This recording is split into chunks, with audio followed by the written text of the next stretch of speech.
Käse? No. Käse. Oh.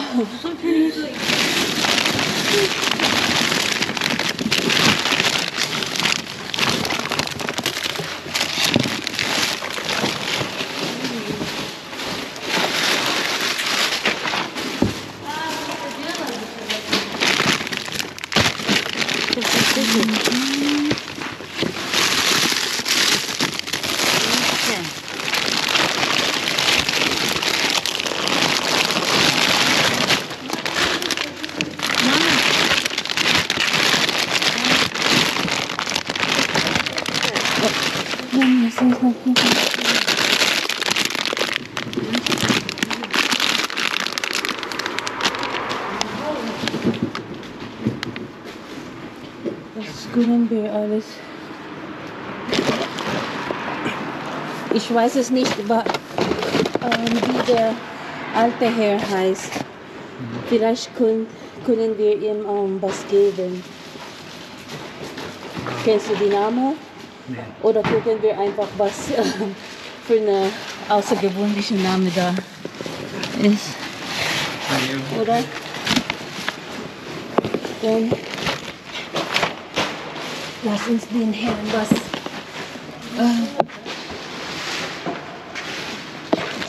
geben. So,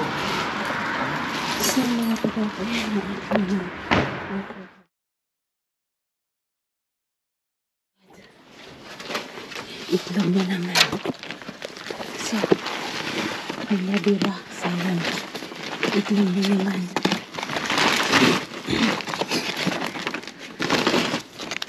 Oh my God, there's still cheese.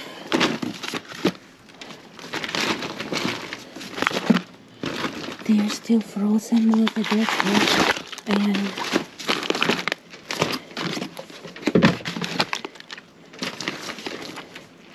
Ang dami na naman. Okay, nakabalot.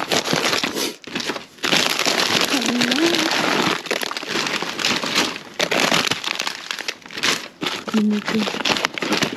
Das nicht. This one, yeah.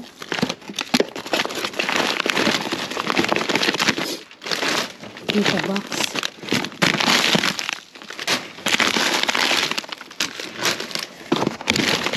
Meron na naman ng mga ganito. Oh my God, ice cream again. So,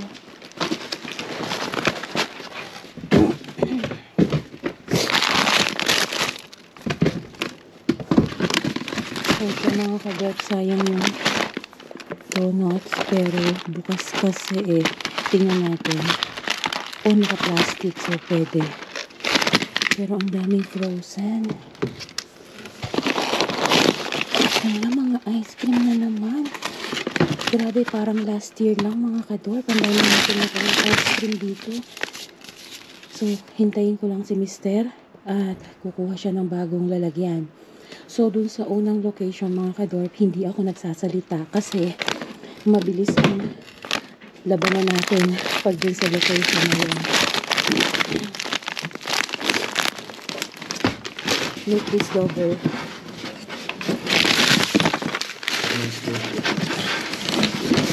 Separate them.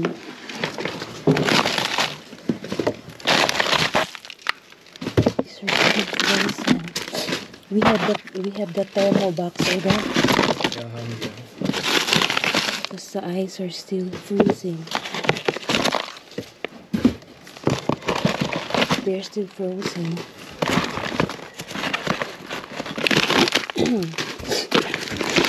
Ayan mga kador po, mga frozen pa.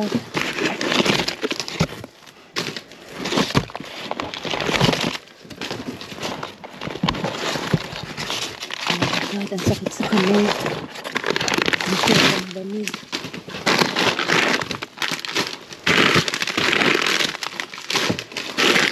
You know what I've noticed from them? They are also taking the breads from the bean. Aber das ist schon unhygienisch.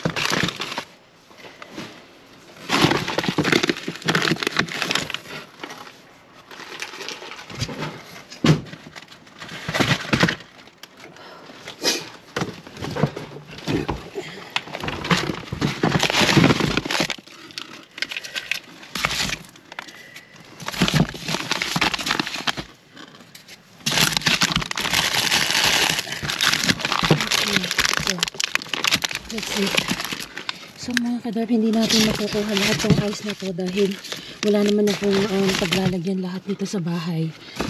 So, ayan, again, there are no other dumpster divers here, but yeah, okay, just take it.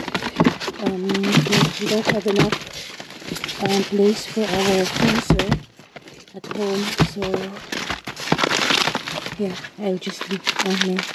That's also I want the mochi. don't This get one. the mochi.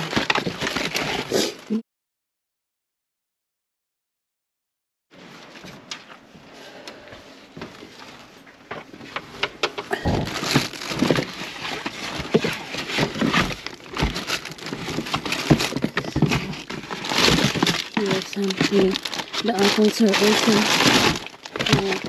Okay. Let's go. I'll check the other two. Here. Oh my god.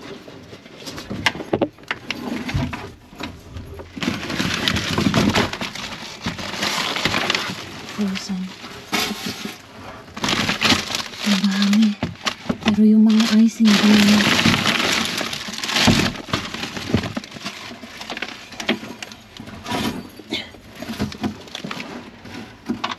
So, that is fun.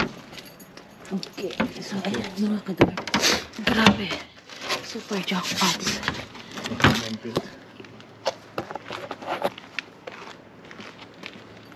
So ayan.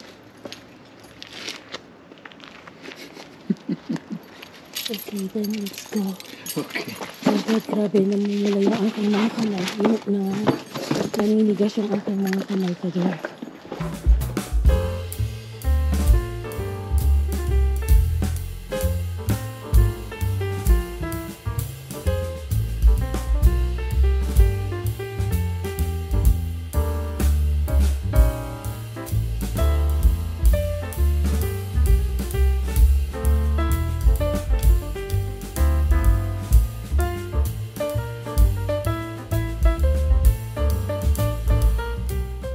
So hello again everyone, and we want to show you what we got from the two stores. So mga kadorp, ayan, nagpunta kami dun sa dalawang store, dun sa Tata location and dun sa store opposite nun. At ito nga, nakakuha tayo ng napakaraming frozen seafood. So we're gonna show you. Ito, napakarami nating nakuha ng shrimps. So kung makikita nyo, ito pa siya, oh. Still frozen pa din sila. So, tamang-tama, pwede natin yang ilagay sa freezer. At dito, ayan, marami pa rin tayong mga nakuha. So, I think ito marinated na yata to. Okay, so meron siyang tomato and basilicum. So, ayan. And then, dito, meron din tayong nakuhang tahong. Ayan, so, mussels. Meron din tayong calamari. Ayan, nakakuha po tayo ng dalawa. And again, mga kadorp, they are still frozen. So, we also got cheese. Merong 1, 2, 3, 4. So, 4 cheese yung ating nakuha. Ayan po. So, ito ay mga best before date. And ang best before date nila is a Monday pa. But since we don't have stores open dito kapag Sunday, kaya po itinapon na. And here, meron tayong milk and cranberry juice. So, dito naman po sa ating ibaba, ayan, kung makikita nyo, mga hipon pa din po siya. So, wala na silang skin. Ayan, at ito po mga kadorp, wala tayong mapagbibigyan nito. Yung iba ayaw talaga nila ng mga meat. Kaya, ang gagawin ko po dito ay ihahalo ko ito sa gagawin kong fish balls. So, again, ito po, bio daw, organic shrimps naman siya. Ayan. And dito naman, mga kadorp, yan, we have ice here. So, ang dami pa rin nating nakuhang ice. Pero, yun nga, yung iba, iniwan na po namin dahil wala tayong kakayahang i-store sila sa aming freezer. And dito naman sa likod, ayan, yung chicken legs.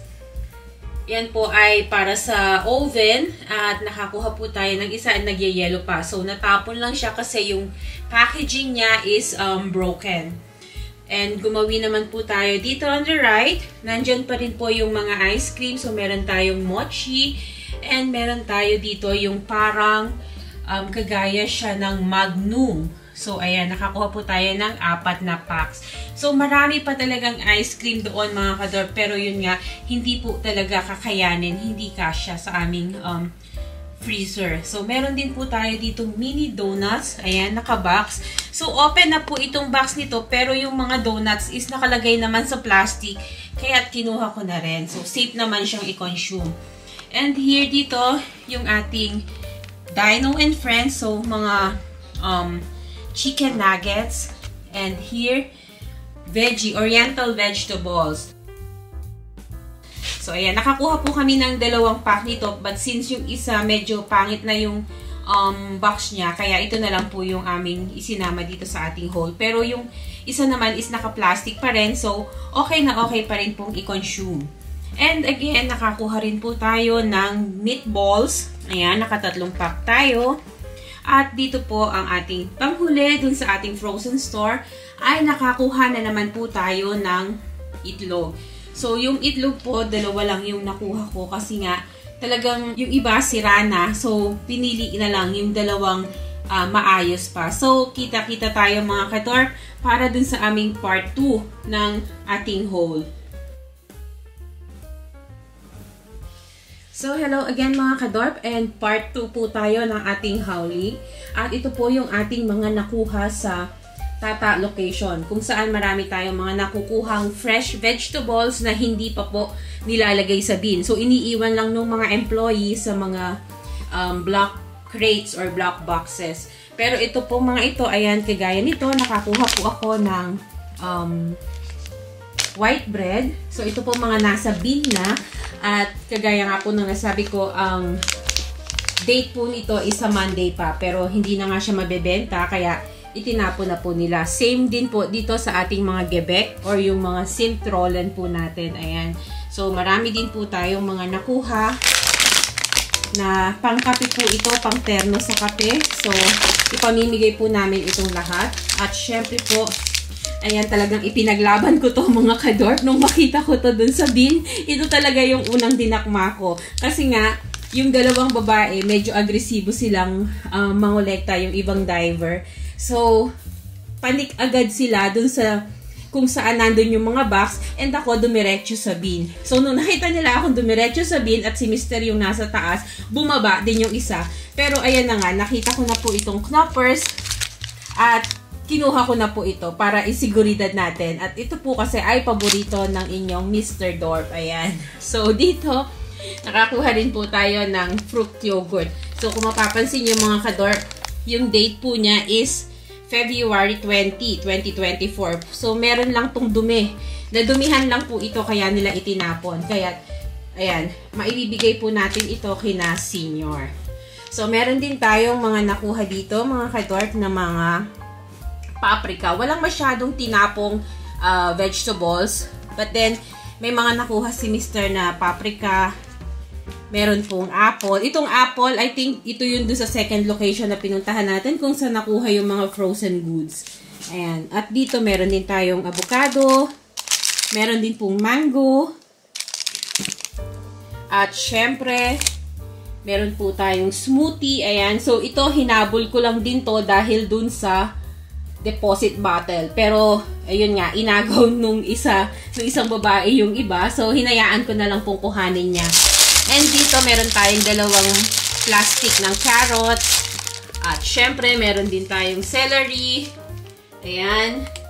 At dito po, meron tayong 2 box ng rice. So, Yasmin rice pa yan mga kadorp. So, makikita nyo, ito lang po yung issue niya. Ayan, nasira lang itong takip, kaya siya itinapon. So, sayang na sayang mga kadorp kung hahayaan natin. Hindi po ba? And again, ang pinakahuli po natin, ayan, bonggang-bonggang saging na naman. So, 2 box po yung kinuha ko. So, mga kadorp, dito po, 4 na box yung meron doon sa location. But then, 2 lang yung kinuha ko. Isa lang po sana yung kukuhanin ko kasi isa lang is sapat-sapat na para ipamigay doon sa ating mga pinagbibigyan. So, tingnan nyo naman po. May mga patsi lang yan. Pero ito po kasi, kapag tumagal mga kadorp, hindi na po ito aabuti ng maganda sa Monday. Sa Monday po, bulok na ito. Kaya hindi na rin po nila pwedeng ilagay sa tindahan at itapo na lang po. So, I don't know bakit hindi nila ito hindi ito kinukuha ng mga nasa food bank. Pero, yun nga, swerte natin dahil meron tayong inaabutan. So, yung pangalawang box kaya namin kinuha is para sana kay tata. Kasi ilang weeks na namin siyang hindi nakikitang nagda-dive. So, nagwo-worry kami baka may sakit siya or kung ano pa man. Pero, yun nga, hindi namin alam yung eksaktong bahay niya. And tinignan namin yung apartment area na pinagbabaan namin sa kanya noon, pero wala yung pangalan niya doon. So, hindi ko alam kung saan talaga siya nakatira. Kaya, ayan, dinala na lang din namin pauwi dito sa bahay. And tomorrow, Monday, ipamimigay po namin siya doon sa homeless shelter naman. So, dadali namin siya bandang gabi. Ayan. So, mga kadorp, again, maraming salamat po sa inyong lahat. Sa inyo pong walang sawang panonood at pagtangkilik sa aming munting channel. Sa hindi nyo po pagsawang pagsubaybay sa amin. Maraming salamat po. And, ayan, God bless po sa inyong lahat. Ingat po kayo and bye-bye!